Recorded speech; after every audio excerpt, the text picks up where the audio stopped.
الحمد لله رب العالمين والصلاة والسلام على أشرف الأنبياء والمرسلين وعلى آله وأصحابه أجمعين ومن تبعهم بإحسان إلى يوم الدين. يا أيها الذين آمنوا اتقوا الله حق تقاته ولا تموتن إلا وأنتم مسلمون. يا أيها الناس اتقوا ربكم الذي خلقكم من نفس واحدة وخلق منها زوجها وبث منهما رجالا كثيرا ونساء واتقوا الله الذي تساءلون به والأرحام إن الله كان عليكم رقيبا. يا أيها الذين آمنوا اتقوا الله وقولوا قولا سديدا يصلح لكم أعمالكم ويغفر لكم ذنوبكم ومن يطع الله ورسوله فقد فاز فوزا عظيما. أما بعد فأعوذ بالله من الشيطان الرجيم. بسم الله الرحمن الرحيم. لقد كان في قصصهم عبرة لأولي الألباب. محترم علماء کرام، بزرگوں، نوجوان بھائیوں اور پردہ نشین خواتین اسلام، آج کی ہماری یہ جو بیٹھک ہے شیخ الاسلام ابن تیمیہ رحمۃ اللہ علیہ جو تاریخ اسلام کی ایک عظیم علمی شخصیت اور سلفی دعوت کو ایک پہچان دینے والے علماء میں سے نمایاں ترین شخصیات جو گزری ہیں، ان میں بڑے اونچے مقام کے حامل شخصیت ہے. اور اس کا سب سے بڑا ثبوت یہ ہے کہ سلفی حلقوں میں اکثر و بیشتر شیخ الاسلام ابن تیمیہ رحمۃ اللہ علیہ کی عبارتوں اور ان کے اقوال یا ان کے اپنی تحقیقات کا حوالہ دے کر مسائل کی وضاحت یا مسائل کے بیان کرنے میں ان کا نام اکثر و بیشتر لیا جاتا رہتا ہے. آج کی ہماری یہ جو مجلس ہے، آپ میں سے بہت سارے احباب، بہت سارے حضرات اس بات سے واقف ہیں کہ اللہ تبارک و تعالیٰ کی اس دنیا میں یہ سنت رہی ہے کہ اللہ تعالیٰ نے انبیاء بھیجے تو انبیاء علیہم السلام کو بدنام کرنے والے، ان کے بارے میں غلط پروپیگنڈا کرنے والے لوگ رہے ہیں ہر دور کے اندر. پیارے نبی صلی اللہ علیہ وسلم کے پیچھے بھی اللہ کے نبی صلی اللہ علیہ وسلم جہاں جہاں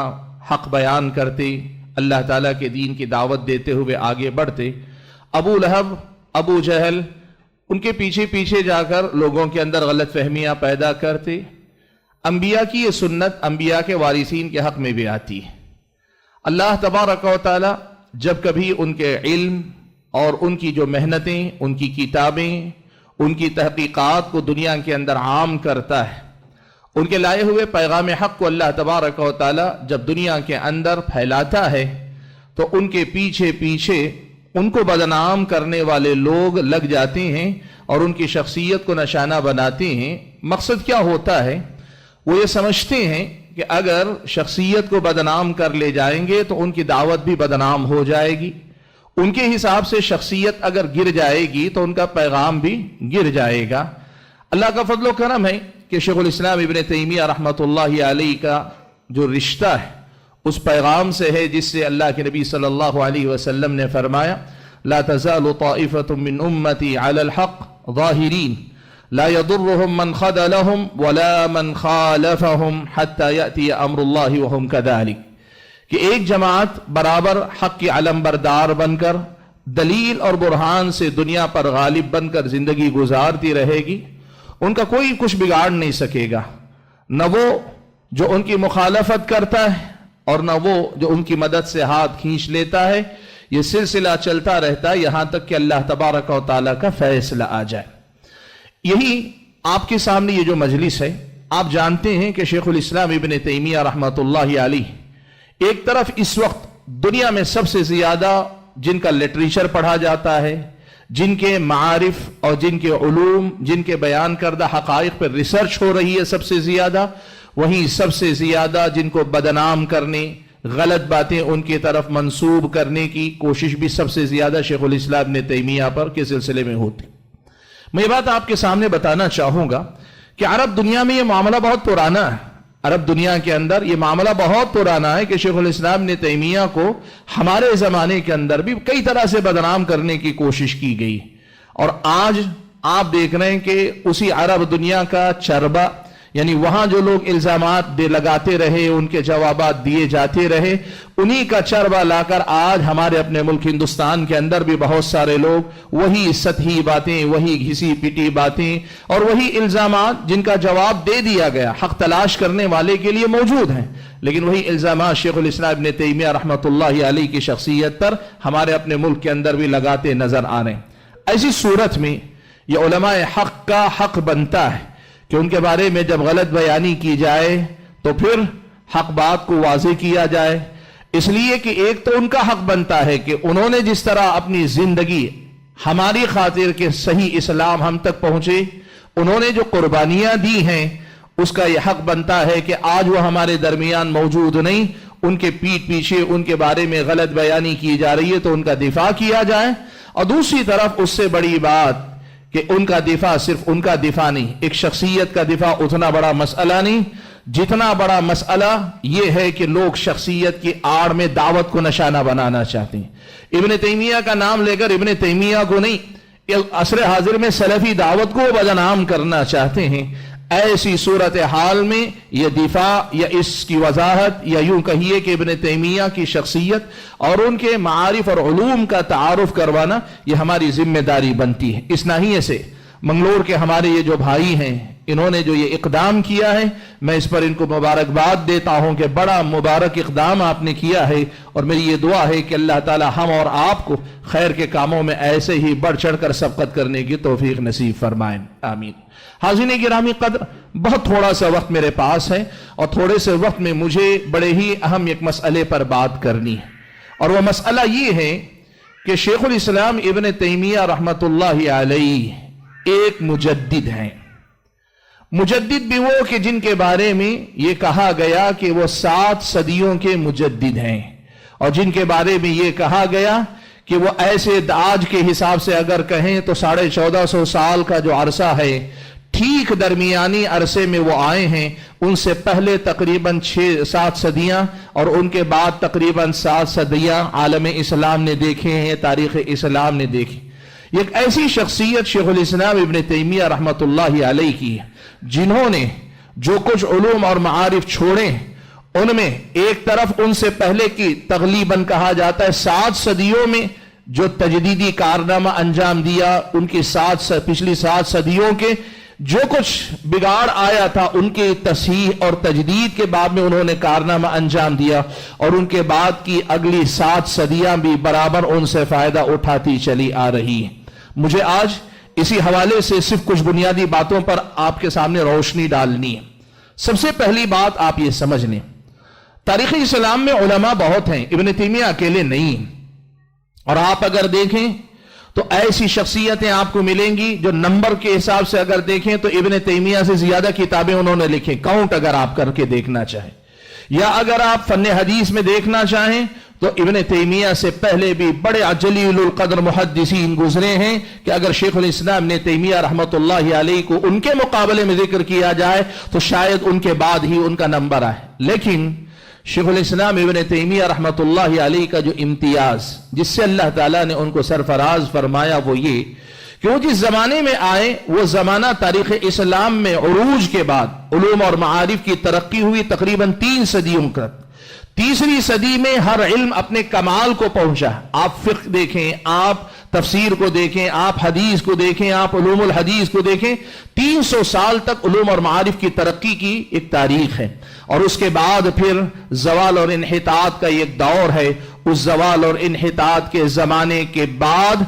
ایسے موقع پہ شیخ الاسلام ابن تیمیہ رحمۃ اللہ علیہ کو اللہ تعالیٰ نے پیدا کیا کہ جس زمانے میں ایک طرح سے کئی مسائل اپنی پٹری اپنے حقیقی مقام سے ہٹ چکے تھے۔ ایک مجدد کا یہ کام ہوتا ہے کہ وہ دین کے نام پہ کوئی نئی چیز نہیں لاتا، لیکن وہ دین کے نام پہ دین کی پرانی باتیں جو اپنے مقام سے ہٹ چکی ہیں ان کو واپس پھر بحال کرتا ہے، ان کو ان کی اصلی شکل میں لوٹاتا ہے، ان کو ان کی حقیقی مقام پر لے جا کر پہنچانے کا کام کرتا ہے۔ اس ناحیے سے اگر دیکھیں گے ابن تیمیہ رحمۃ اللہ علیہ نے